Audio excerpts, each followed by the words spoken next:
Om Shanti 7 October 2025 प्रातः मुरली बाबा कहते मीठे बच्चे भिन्न भिन्न उपाय बुद्धि रे रखी जोगर यात्रारे रुह।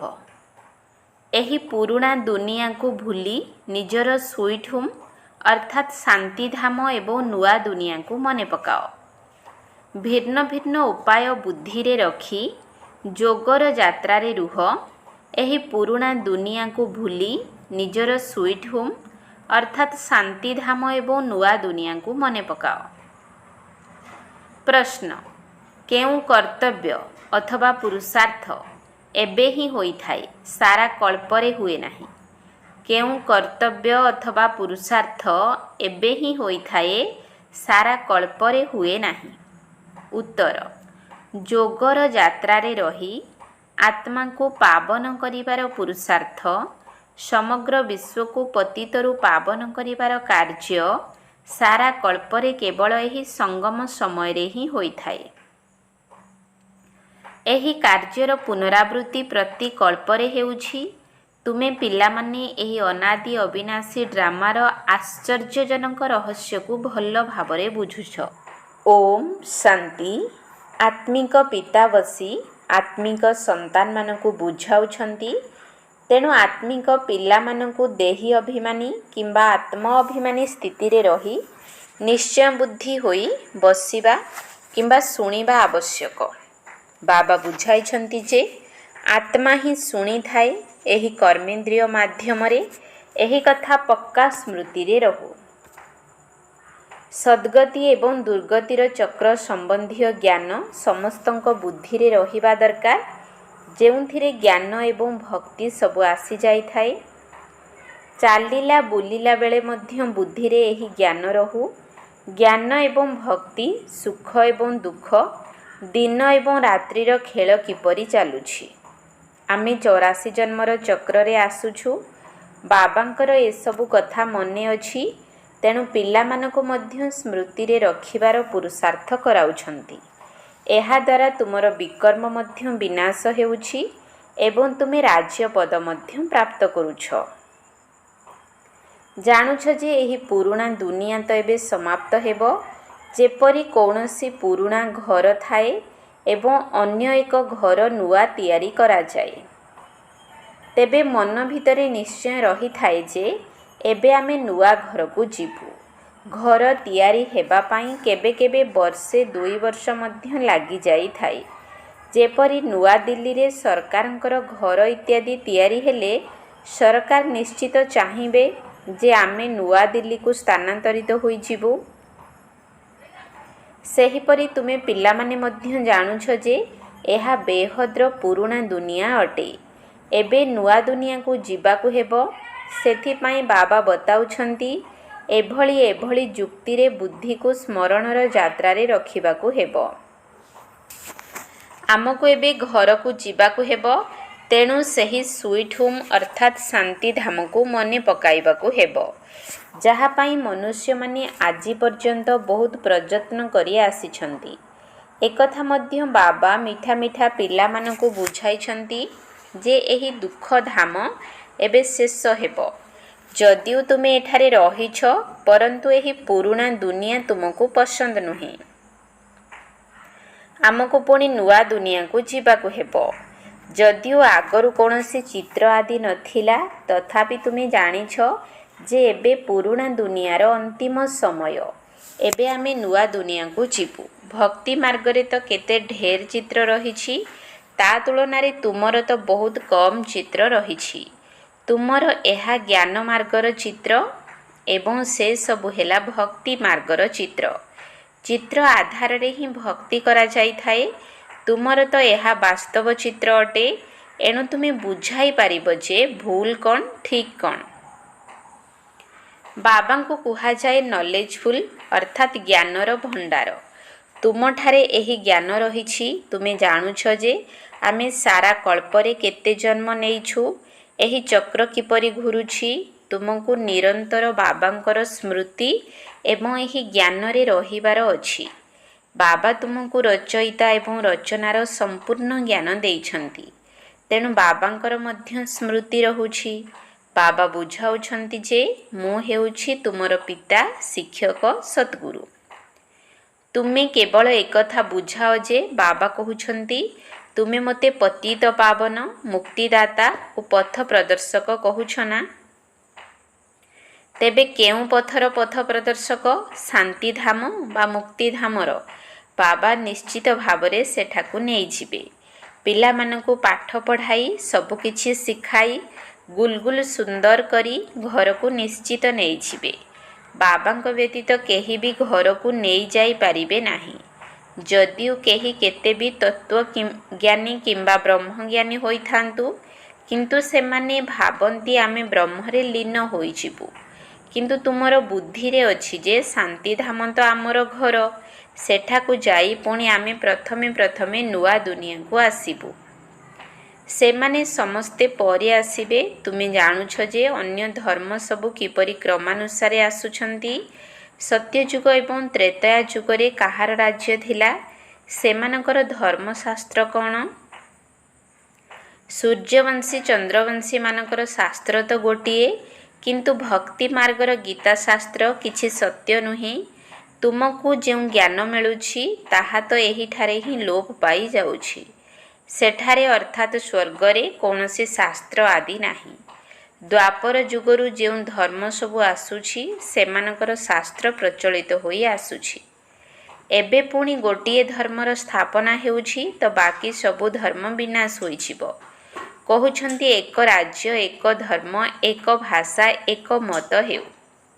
ତାହା ତ ଜଣଙ୍କ ଦ୍ୱାରା ହିଁ ସ୍ଥାପନ ହୋଇପାରିବ। ତୁମେ ପିଲାମାନଙ୍କ ବୁଦ୍ଧିରେ ସତ୍ୟଯୁଗରୁ ଆରମ୍ଭ କରି କଳିଯୁଗ ଶେଷ ପର୍ଯ୍ୟନ୍ତ ସମ୍ପୂର୍ଣ୍ଣ ଜ୍ଞାନ ରହିଛି। ବାବା କହୁଛନ୍ତି ଏବେ ପାବନ ହେବା ପାଇଁ ତୁମମାନଙ୍କୁ ପୁରୁଷାର୍ଥ କରିବାକୁ ହେବ। ତୁମମାନଙ୍କୁ ପତିତ ହେବା ପାଇଁ ଅଧା କଳ୍ପ ଲାଗିଲା।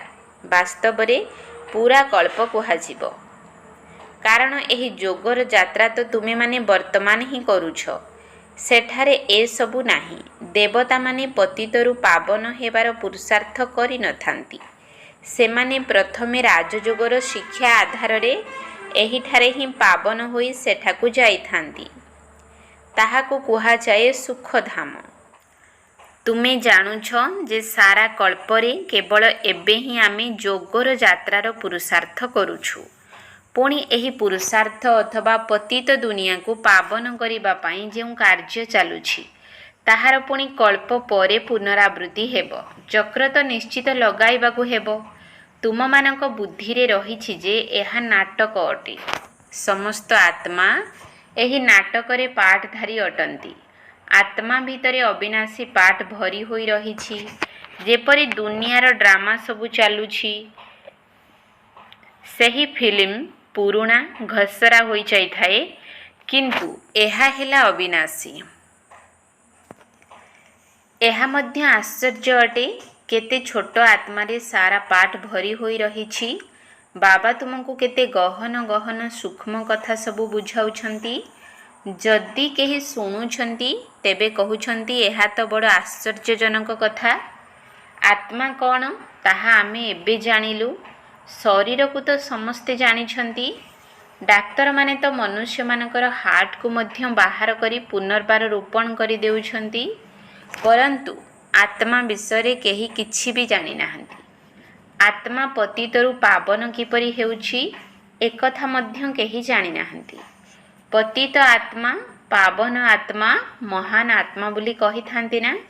ସମସ୍ତେ ଡାକୁଛନ୍ତି ମଧ୍ୟ, ହେ ପତିତ ପାବନ ଆସି ମୋତେ ପାବନ କର।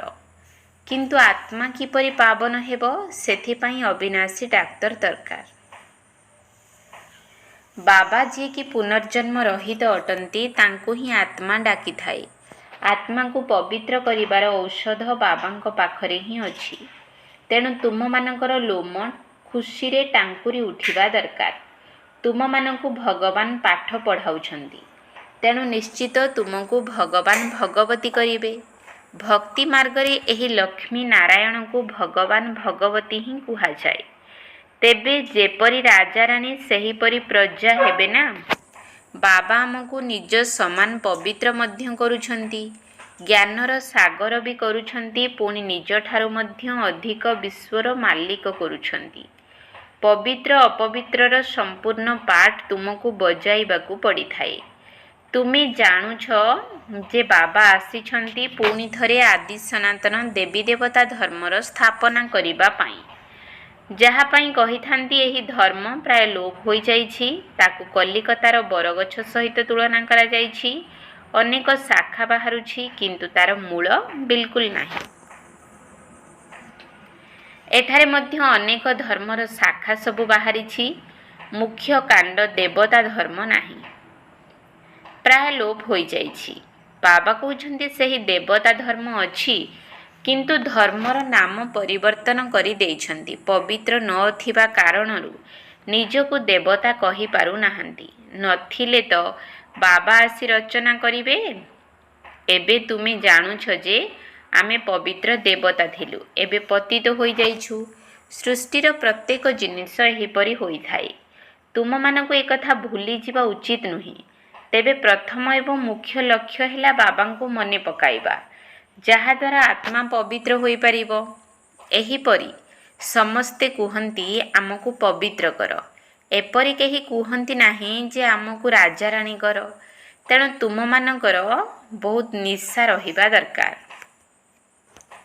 ତୁମେ ଜାଣୁଛ ଯେ ଆମେ ତ ଭଗବାନଙ୍କର ସନ୍ତାନ, ତେଣୁ ଆମକୁ ନିଶ୍ଚିତ ସମ୍ପତ୍ତି ମିଳିବା ଦରକାର। ଆମେ କଳ୍ପ କଳ୍ପ ଏହି ପାଠ କରି ଆସିଛୁ। ଏହିଭଳି ସୃଷ୍ଟିରୂପୀ ବୃକ୍ଷ ବଢ଼ି ବଢ଼ି ଚାଲିବ। ବାବା ମଧ୍ୟ ଚିତ୍ର ଆଧାରରେ ବୁଝାଉଛନ୍ତି ଯେ ଏହା ହେଲା ସଦ୍ଗତିର ଚିତ୍ର। ତୁମେ ମୌଖିକରେ ମଧ୍ୟ ବୁଝାଉଛ, ଚିତ୍ର ଆଧାରରେ ବି ବୁଝାଉଛ। ତୁମର ଏହି ଚିତ୍ରରେ ସୃଷ୍ଟିର ଆଦି ମଧ୍ୟ ଅନ୍ତର ରହସ୍ୟ ଆସିଯାଉଛି। ସେବାଧାରୀ ପିଲାମାନେ ଅନେକଙ୍କୁ ନିଜ ସମାନ କରୁଛନ୍ତି। ନିଜେ ଏହି ପାଠ ପଢ଼ି ଅନ୍ୟକୁ ମଧ୍ୟ ପଢ଼ାଇବା ପାଇଁ ଚେଷ୍ଟା କରିବା ଦରକାର। ଯେତେ ବେଶୀ ପଢ଼ିବ ସେତେ ଉଚ୍ଚ ପଦ ପାଇବ। ବାବା କହୁଛନ୍ତି ଯେ ମୁଁ ପୁରୁଷାର୍ଥ ତ ସମସ୍ତଙ୍କୁ କରାଉଛି, କିନ୍ତୁ ଭାଗ୍ୟରେ ଥିଲେ ତ। ସମସ୍ତେ ଡ୍ରାମା ଅନୁସାରେ ପୁରୁଷାର୍ଥ କରୁଛନ୍ତି। ଡ୍ରାମାର ରହସ୍ୟକୁ ମଧ୍ୟ ବାବା ବୁଝାଇଛନ୍ତି। ବାବା ପିତା ମଧ୍ୟ ଅଟନ୍ତି, ଶିକ୍ଷକ ମଧ୍ୟ ଅଟନ୍ତି ଏବଂ ସତ୍ୟ ସଦ୍ଗୁରୁ ମଧ୍ୟ ଅଟନ୍ତି, ଯିଏକି ସାଥିରେ ନେଇ ଯାଉଛନ୍ତି। ବାବା ହେଲେ ଅକାଳ ମୂରତ। ଆତ୍ମାର ଏହା ସିଂହାସନ ଅଟେ ନା, ଯେଉଁଠାରେ ବସି ଆତ୍ମା ପାଠ କରୁଛି। ତେଣୁ ବାବାଙ୍କୁ ମଧ୍ୟ ପାଠ ବଜାଇବା ପାଇଁ, ସଦ୍ଗତି କରିବା ପାଇଁ ଆସ୍ଥାନ ତ ଦରକାର ନା। ବାବା କହୁଛନ୍ତି ଯେ ମୋତେ ସାଧାରଣ ଶରୀରରେ ହିଁ ଆସିବାକୁ ପଡ଼େ। ମୋତେ ଆସିବା ପାଇଁ ଆଡ଼ମ୍ବର କିମ୍ବା ସାଜସଜ୍ଜା ଇତ୍ୟାଦି କିଛି ବି ଦରକାର ନାହିଁ।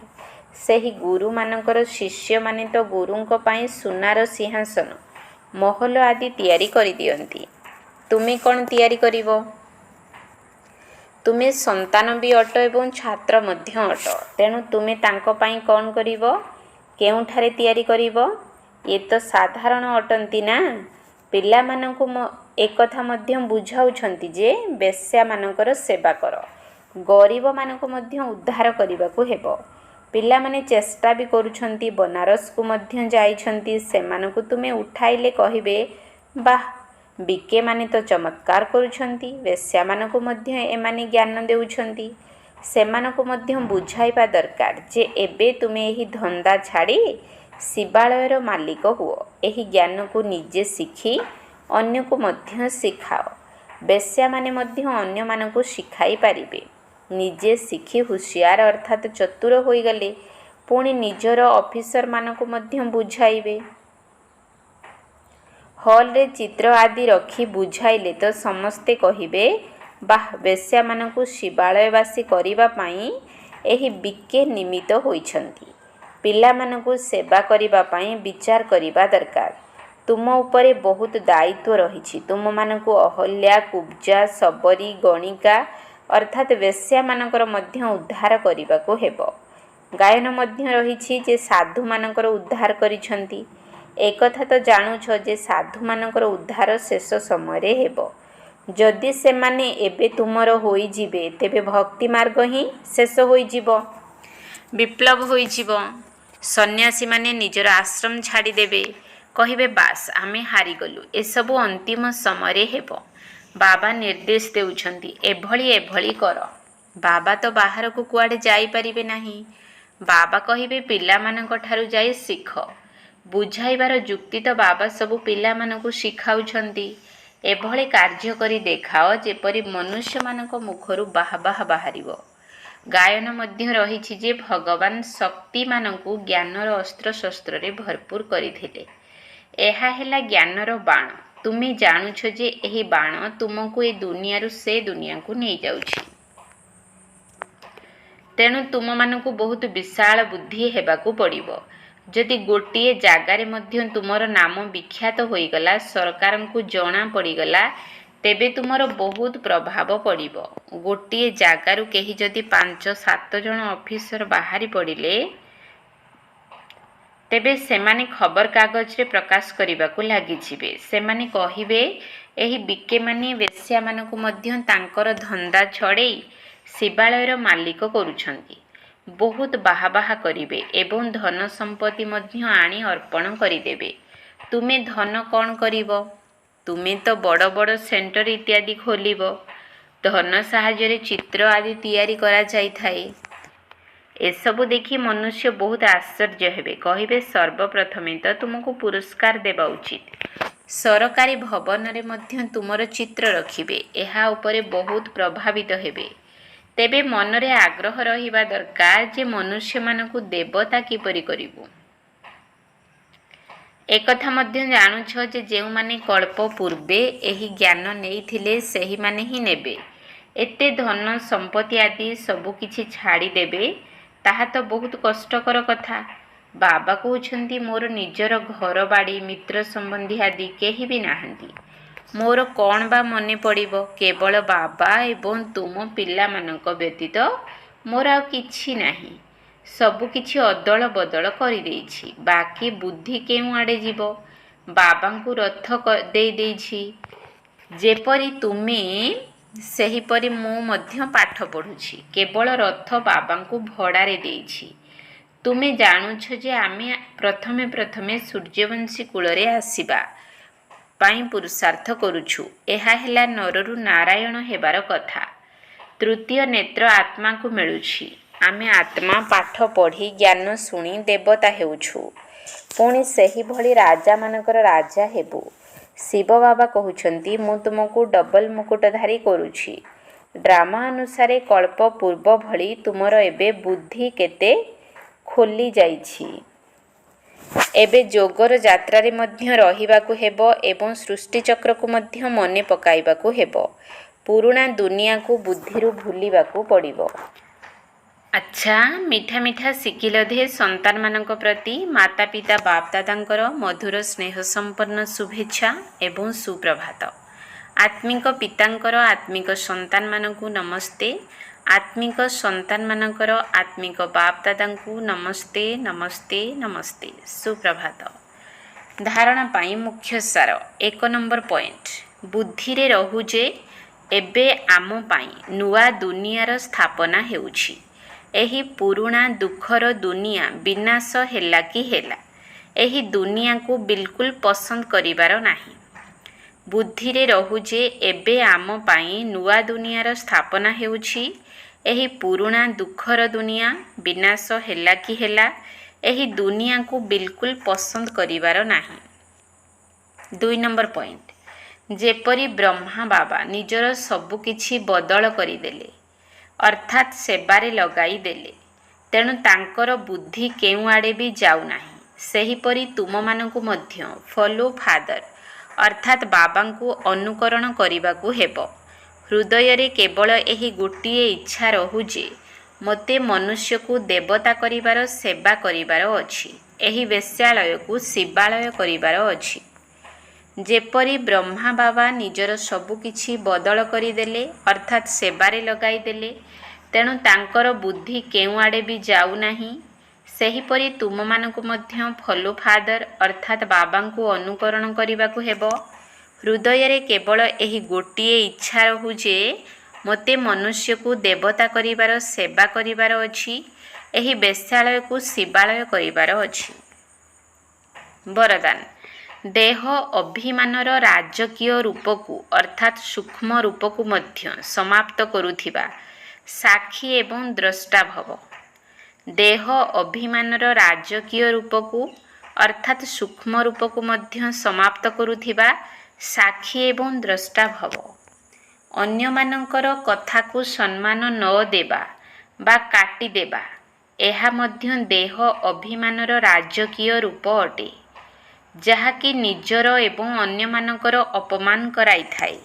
କାହିଁକିନା ଯିଏ କାଟିଦିଏ ତା ଭିତରେ ଅଭିମାନ ଆସିଯାଏ ଏବଂ ଯାହାର କଥାକୁ କାଟିଦିଏ ତାକୁ ଅପମାନ ଲାଗିଥାଏ।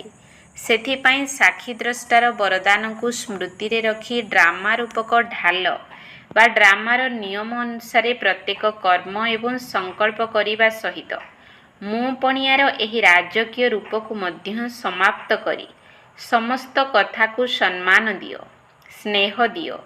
ତାହା ହେଲେ ସେ ସଦାକାଳ ପାଇଁ ତୁମର ସହଯୋଗୀ ହୋଇଯିବ। ସ୍ଲୋଗାନ: ପରମାତ୍ମା ଶ୍ରୀମତ ରୂପୀ ଜଳ ଆଧାରରେ ଜ୍ଞାନ ରୂପୀ ବୀଜକୁ ଶକ୍ତିଶାଳୀ କର। ପରମାତ୍ମା ଶ୍ରୀମତ ରୂପୀ ଜଳ ଆଧାରରେ ଜ୍ଞାନ ରୂପୀ ବୀଜକୁ ଶକ୍ତିଶାଳୀ କର। ଅବ୍ୟକ୍ତ ଇଶାରା: ନିଜ ପ୍ରତି ଏବଂ ସମସ୍ତଙ୍କ ପ୍ରତି ନିଜର ସଂକଳ୍ପ ଦ୍ୱାରା ଯୋଗର ଶକ୍ତି ଗୁଡ଼ିକୁ ପ୍ରୟୋଗ କର। ସବୁ ସମୟରେ ସବୁ ଆତ୍ମାଙ୍କ ପ୍ରତି ମନୋବୃତ୍ତିରେ ସ୍ୱତଃ ଶୁଭ ଭାବନା ଏବଂ ଶୁଭ କାମନାର ତରଙ୍ଗ ବିଚ୍ଛୁରିତ କରୁଥିବା ଆତ୍ମା ବୋଲି ନିଜକୁ ଏବଂ ଅନ୍ୟମାନଙ୍କୁ ଅନୁଭବ ହେଉ। ମନ ଭିତରୁ ସବୁ ସମୟରେ ସର୍ବ ଆତ୍ମାଙ୍କ ପ୍ରତି ଆଶୀର୍ବାଦ ବାହାରୁଥାଉ। ମନ ସର୍ବଦା ଏହି ସେବାରେ ବ୍ୟସ୍ତ ରହିଥାଉ। ଯେପରି ବାଣୀ ଦ୍ୱାରା ସେବା କରିବାର ଅନୁଭବୀ ହୋଇଯାଇଛ, ଯଦି ସେବା ମିଳୁନାହିଁ ତେବେ ନିଜକୁ ଖାଲି ଅନୁଭବ କରୁଛ।